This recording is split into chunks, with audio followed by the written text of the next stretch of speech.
"Tell me, Mr. Carter," the judge said, her voice calm enough to make the silence feel dangerous. "When your daughter was taken into surgery at 2 in the morning, who was sitting beside her bed?" Daniel Carter did not answer. For the first time since he had walked into the Franklin County Family Court in his dark tailored suit, with his polished shoes and his practiced look of wounded fatherhood, he seemed to forget what kind of man he was pretending to be. His attorney shifted beside him. The woman Daniel planned to marry, Claire Whitman, lowered her eyes to the floor. Across the aisle, Emily Carter sat very still, one hand folded over the other, her wedding ring finger bare, her face pale beneath the soft courthouse lights. Beside her, 10-year-old Noah stared at his father with the hard, confused seriousness of a child who had learned too early that adults could lie with excellent posture. 8-year-old Lily held the edge of Emily's sleeve in both hands. She was small for her age, with a pink cardigan, white tights, and a scar under her left collarbone, so faint most people never noticed it unless they already knew to look. The judge did know. She had the medical records in front of her. She had the school attendance forms. She had 8 years of emails, receipts, missed visitation logs, pharmacy printouts, and photographs spread across the court file like a quiet map of who had stayed and who had simply appeared when staying became useful. Daniel opened his mouth once, then closed it. The courtroom seemed to shrink around him. The air conditioner hummed above them. Somewhere behind the double doors, a bailiff's radio crackled softly, then went quiet again. Emily looked down at her children, not at Daniel. She had promised herself she would not cry in this room. Not because crying was weakness, but because Daniel had spent years treating her pain like evidence against her. Emotional, overwhelmed, difficult. Words he had used the way other people used keys, to lock doors, and then act surprised when she could not get out. That morning, before sunrise, Emily had stood in the bathroom of their little blue house on Maple Ridge Road, brushing Lily's hair while Noah searched for his missing sneaker under the kitchen table. The house was only 1,150 square feet, with a leaning mailbox, a cracked driveway, and a backyard barely large enough for a swing set. But every inch of it had been paid for by nights Emily did not sleep and mornings she still packed lunches. She had told the children court would be boring. Paperwork, grown-up voices, waiting. She had not told them their father's lawyer would describe her as unstable. She had not told them Daniel would claim she had kept him away. She had not told them that sometimes the most dangerous lies were the ones spoken in a gentle voice. Now the judge waited, and the whole room waited with her, because one simple question had found the place where Daniel's story had no floor beneath it. 8 years earlier, Emily had learned that a home could become quiet long before anyone moved out of it. Daniel had not slammed doors or shouted dramatic speeches, because real abandonment rarely arrived with the courtesy of announcing itself. It came in late nights, unanswered calls, a second phone turned face down on the kitchen counter, and the strange chill of sitting beside someone who had already left in every way that mattered. Back then, they lived in a second-floor apartment outside Columbus, Ohio, with thin walls, beige carpet, and a laundry room that ate quarters like it had a mortgage of its own. Noah was 2 years old, all round cheeks and dinosaur pajamas, and Emily was 6 months pregnant with Lily, still working part-time at the front desk of a pediatric clinic because the insurance mattered more than her swollen feet. Daniel called himself a man under pressure. He said the bills made him feel trapped. He said fatherhood had come too fast, marriage had become too heavy, and he needed space to figure out who he was before he disappeared inside everyone else's expectations. Emily remembered standing by the kitchen sink with a dish towel in her hands, watching him pack a black duffel bag as if he were leaving for a weekend trip instead of walking out of their children's lives. "I will send money when I can," he told her, not unkindly, which somehow made it worse. Kindness without responsibility was just decoration. Noah sat on the carpet beside a plastic dump truck, looking from his mother to his father with the bright, trusting confusion of a child waiting for the adults to explain the weather. Emily wanted to beg. She wanted to ask Daniel how a person could need space from a toddler who still reached for him at bedtime, from a baby who had not even opened her eyes yet, from a wife who had spent 3 years making herself smaller so his dreams could take up more room. But pride, fear, and exhaustion locked the words behind her teeth. Daniel kissed Noah on the forehead, touched Emily's shoulder in a way that felt more like closing a drawer than saying goodbye, and left before dinner. That night, Noah stood at the window for almost 20 minutes, pressing one small palm against the glass, asking when Daddy's car would come back. Emily told him soon because she did not know how to tell a 2-year-old that adults sometimes made promises the way children blew bubbles, beautiful for a second and gone before anyone could hold them. By midnight, Noah had fallen asleep on the couch with his blanket twisted around his legs, and Emily sat on the floor beside him, one hand on her belly, listening to the refrigerator hum and the traffic passing on the county road below. The apartment was only 800 square feet, but without Daniel in it, the emptiness felt enormous. The next morning, she woke up before sunrise, packed Noah's lunch, folded Daniel's shirts into a cardboard box, and called the electric company to ask for a payment extension. No one applauded. No music swelled. No one told her this was the first day of becoming stronger. It simply had to be survived, and so she survived it. The first winter after Daniel left was the kind that taught Emily how expensive warmth could be. Columbus had a way of turning gray in November and staying that way until spring, as if the sky had signed a long-term lease over the city and refused to move out. Emily kept the thermostat at 64 degrees during the day and 62 at night, telling Noah they were camping whenever he complained about wearing socks to bed. He believed her because children are generous with stories when they come from someone they trust. Lily was born during a sleet storm in February, 6 pounds and 4 ounces, with a cry so small Emily feared the world might swallow it. Daniel did not come to the hospital. He sent a text the next morning that said he hoped everything went well, as if Emily had attended a dental cleaning instead of bringing their daughter into the world with only a nurse, a tired doctor, and her own trembling courage beside her. Emily saved that text. She did not know why at the time. Maybe because some part of her already understood that one day memory would not be enough, and the world, polite as ever, would ask the abandoned person to provide receipts. That was when the blue box began. It was nothing special, just a plastic storage container she bought on clearance at a Target off Morse Road, the kind meant for holiday ornaments or old tax papers. At first, she used it because she was too exhausted to organize anything properly.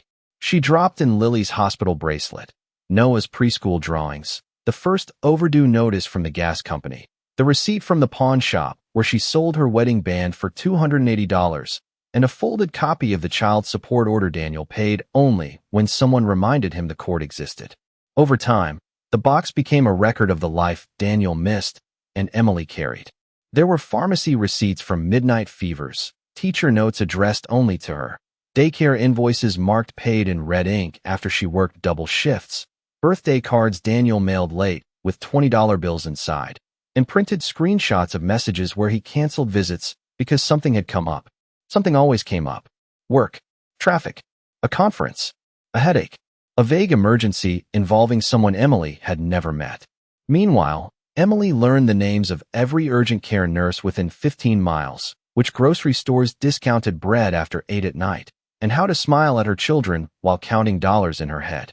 She took the bus when the old Honda would not start, pushing Lily's stroller through slush while Noah held the side of her coat with mittened hands. She studied online after bedtime, earning certifications in early childhood administration one class at a time, her laptop balanced on the kitchen table beside a mug of reheated coffee. Some nights, she fell asleep sitting up, with lesson plans open on the screen and Lily's baby monitor hissing softly beside her. No one saw those nights. No one filed them in court. No one called them heroic. They were just what had to be done, so Emily did them, and the blue box under her bed grew heavier year by year. The first hearing was scheduled for a Tuesday in late September, the kind of morning that looked gentle enough to be trusted. The maple tree in the front yard had begun dropping yellow leaves across the driveway, and the air smelled faintly of damp grass and school bus exhaust. Emily woke before her alarm, not because she had slept well, but because fear had been sitting at the foot of her bed all night like an unpaid bill. She dressed carefully in a navy dress, low heels, and the pearl earrings Karen had insisted she borrow because, in Karen's words, family court had enough sadness and could use one woman who looked like she remembered her own worth. Emily packed granola bars, tissues, 2 water bottles, and Lily's inhaler into her tote bag with the same attention she used for field trips at Bright Harbor. Practicality was the armor she understood best. Noah wore khakis and a button-down shirt that made him look older than 10, while Lily wore the pink cardigan she chose whenever she needed to feel brave. They did not ask many questions during the drive to the Franklin County Courthouse. Children know when adults are carrying something fragile, even when no one names it. Emily parked on the third level of the garage and sat for a moment with both hands on the steering wheel, watching people cross the street below with coffee cups, briefcases, strollers, folders, and faces arranged for whatever private storms had brought them there. Rachel Morgan met them outside security, carrying a leather folder and wearing the same calm expression she had worn in her office above the bakery. "Stay close to me," Rachel said gently, and Emily felt an absurd urge to cry, from the relief of someone else sounding certain. Inside the courtroom, Daniel was already there. He stood near the front with his attorney, Gregory Shaw, a tall man with silver hair and a voice that seemed designed for expensive rooms.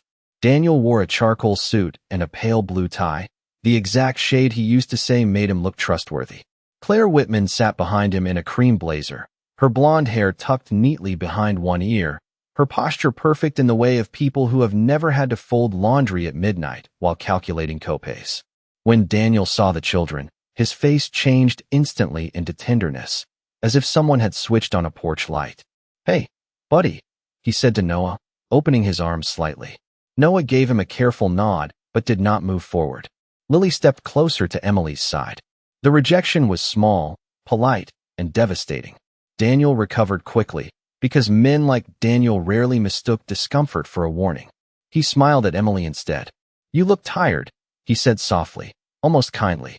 There was a time when that sentence would have made her shrink, when she would have heard every hidden accusation tucked beneath it. Bad mother. Overworked. Fraying. Not enough. This time, Emily only looked at him and said, "I was getting the children ready." Rachel's mouth twitched, just barely. Then the bailiff called the room to order, and everyone rose as Judge Marjorie Ellis entered. She was a black woman in her late 50s with silver at her temples, steady eyes, and the weary patience of someone who had watched too many adults confuse possession with love. Daniel sat straighter. Gregory Shaw arranged his papers. Emily placed one hand over the blue box beneath the table, hidden inside a plain canvas bag, and reminded herself that truth did not need to sparkle to matter. Gregory Shaw began with a voice so smooth it seemed to have been polished on courthouse marble. He told Judge Ellis that Daniel Carter had always wanted to be a meaningful presence in his children's lives, but had been repeatedly discouraged, redirected, and quietly shut out by a mother who controlled every doorway into the family. He did not say abandoned. He did not say missed surgery. He did not say child support paid in uneven fragments. He said complicated circumstances, communication barriers, and maternal gatekeeping, words so clean they almost hid the footprints beneath them. Daniel sat beside him with his hands folded, nodding at the careful moments, his expression arranged into something between regret and nobility. Emily watched him the way a person watches a magician perform a trick she has already seen from behind the curtain. There was skill in it, she had to admit. Daniel knew how to make absence sound like exclusion. He knew how to turn years of not showing up into a story about being kept away. Gregory presented photographs next. Daniel at Noah's kindergarten graduation, smiling with one arm around his son. Daniel holding Lily outside a pumpkin patch 2 years earlier. Daniel seated between both children at a chain restaurant, all three of them wearing paper crowns from the kids' menu. Each image landed on the screen like a postcard from a vacation no one mentioned had lasted only 2 hours. Emily felt Noah stiffen beside her when the restaurant photo appeared. She remembered that night. Daniel had arrived 40 minutes late, spent most of dinner checking his phone, and left before dessert because Claire had been waiting in the car after a work event nearby.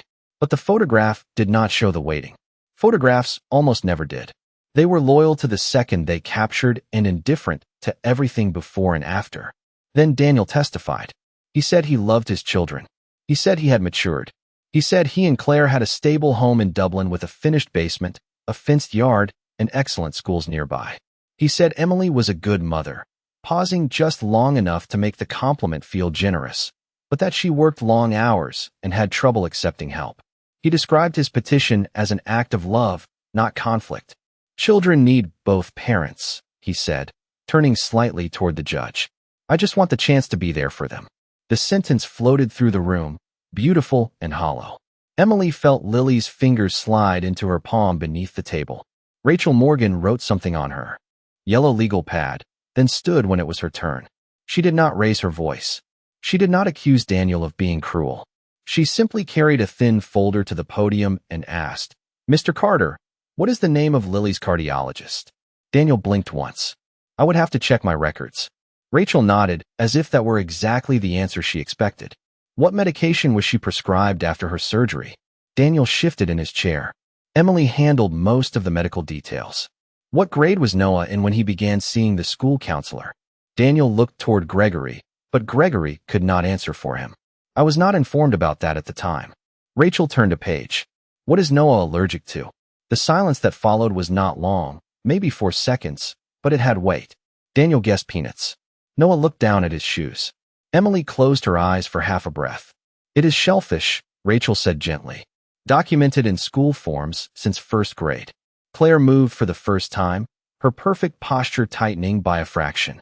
Judge Ellis looked over the rim of her glasses at Daniel, and something in the room began to change, not dramatically, not loudly, but unmistakably, like the first crack in ice that everyone suddenly realizes they have been standing on. Judge Ellis did not make her ruling immediately. She asked for a recess, and the courtroom emptied into the hallway with the stiff, careful movements of people who had witnessed something too honest to discuss politely. Emily took Noah and Lily to a bench near the vending machines, where the fluorescent lights made everyone look more tired than they already were. Lily leaned against her mother's side, her pink cardigan wrinkled at the sleeve, and Noah stood in front of them with his hands in his pockets, trying very hard to look like a boy who had not just heard grown-ups turn his childhood into testimony. Daniel remained several feet away with Gregory, Shaw, and Claire, speaking in low voices. He looked smaller now, not poor or ruined or punished in some dramatic way, just stripped of the shine he had worn into the courtroom. Claire was no longer touching his arm. That small distance said more than any accusation could have. When the bailiff called everyone back, Emily felt her legs go weak beneath her, but Rachel Morgan placed one steady hand on the folder and nodded once. They returned to their seats. Judge Ellis looked first at the papers, then at Daniel, then at Emily, and finally at the children. Her voice was measured, but there was no softness in it for the convenient version of fatherhood Daniel had tried to sell. She said the court welcomed a parent's sincere desire to rebuild a relationship, but desire was not the same as history. She said children were not prizes awarded to the parent with the better house, the cleaner story, or the more polished attorney. They were human beings, and their memories mattered. Daniel stared at the table. Emily held her breath, so tightly her ribs ached. The judge awarded Emily primary residential custody. Daniel would receive structured visitation, beginning gradually, supervised at first by a family services coordinator, with required parenting classes, consistent child support payments, and documented participation in the children's medical and school lives before any expansion would be considered. It was not revenge. It was not a door slammed forever. It was a boundary built where one should have stood years earlier. Daniel started to speak, but Gregory touched his sleeve, and for once Daniel listened. Claire looked down at her hands. Noah exhaled like he had been holding his breath since 2nd grade. Lily pressed her face into Emily's arm, and Emily finally let one tear fall because the ruling was not victory in the way people imagine it. Victory would have been Daniel showing up at the hospital. Victory would have been Noah never learning how to stop waiting at windows. Victory would have been Lily believing every father came when promised.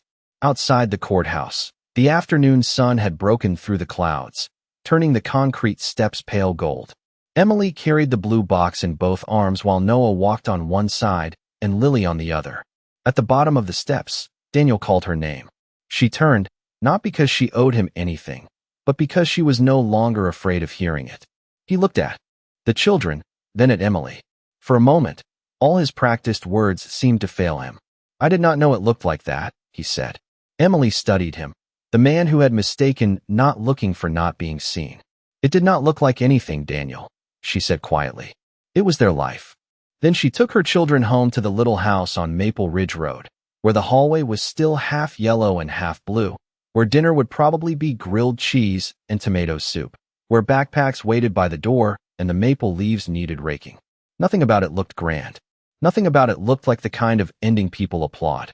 But that night, when Noah set the table and Lily taped a paper butterfly to her bedroom wall, Emily understood something with a calm that settled deep in her bones. Daniel had gone to court to prove he deserved to be called their father. Emily had not needed to prove she was their mother. The children had already done that for her.